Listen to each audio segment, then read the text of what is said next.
up, I see teens get mad for what looked like no reason. My sister or her friends. I didn't really think much of it, but now that I'm older, I see it in my own friends and sometimes even in myself. Like once, I was about to clean my room. No one told me to. I just decided. Then my mom walked into my room and told me that I had to clean my room, and my room was a mess. Instantly, I didn't feel like doing it anymore. I felt mad. She shook her head and told my dad that I was my rebellious phase. And that got me thinking, why do we all act like that? So first, what is a rebellious phase? According to the APA dictionary, adolescent rebellion, also known as the rebellious phase, is when teens go against family rules because they want more freedom and independence. Dr. Pickard, a psychologist with degrees from Harvard, says that parents often dislike the rebellion because it makes parenting harder, and it can sometimes lead to risky behaviors. But here's the thing, the rebellion is a normal stage of brain development. Let me give you some examples of what teens would do during their adolescent rebellion. The most common one is obviously talking back to parents or adults. According to Joshua Wallace, who has been mentoring struggling teens since 2005, rebellion can also show up as a risky behavior, like taking dares they know they shouldn't have, and even damaging important relationships. So why does this happen though? Some may say, oh, teens are just trying to be cool. They want attention. They're breaking rules just to impress their friends. But that is not the full story. It is way deeper than just trying to be cool. Many teens rebel because they're trying to figure out who they are. They are craving independence. They're also going through emotional and hormonal changes, and their brains are literally still under construction. The major reason is the identity formation. Teens are learning to make their own decision. So when they feel controlled or limited, they push back. They want to choose for themselves. And there is a science behind it. Dr. Pickard explains that the teenage brain is still developing, especially the prefrontal cortex, the part of the brain responsible for decision-making and self-control.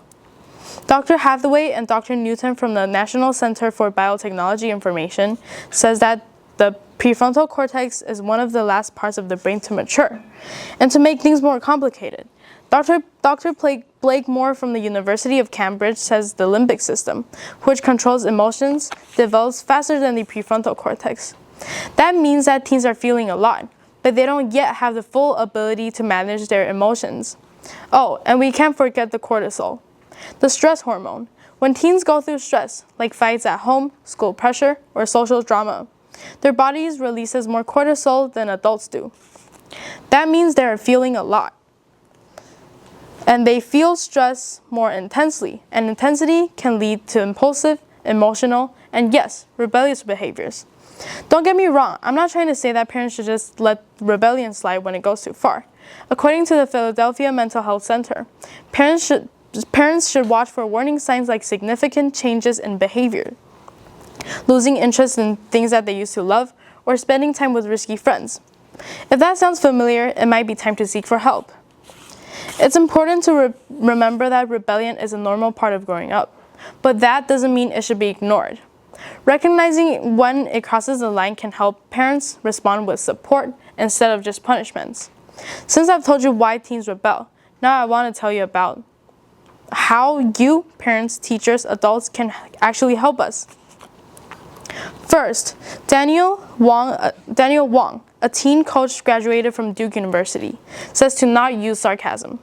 The word sarcasm actually comes from the Greek word sarkazane, which means to tear flesh, and that kind of is what it feels like. And sarcasm might seem harmless, but over time it can seriously damage trust and push teens further into rebellion. Second, have real conversations. Sit down and talk seriously, not just to lecture, but to listen. These conversations can help set healthy limits, build mutual respect, and reduce the constant fighting and arguing. Lastly, simply watch your words. Avoid judgmental statements, sentences that start with you always or you never. These phrases can make a teen feel labeled as if they're a problem child. And when teens feel like that's how they're seen, they often start acting like it. Teenage rebellion isn't just about being difficult or trying to be cool. It's a part of growing up. It's how we learn who we are and how we test limits. And how we move toward independence is wired to our brains. influenced by hormones, emotions, and real-life stress.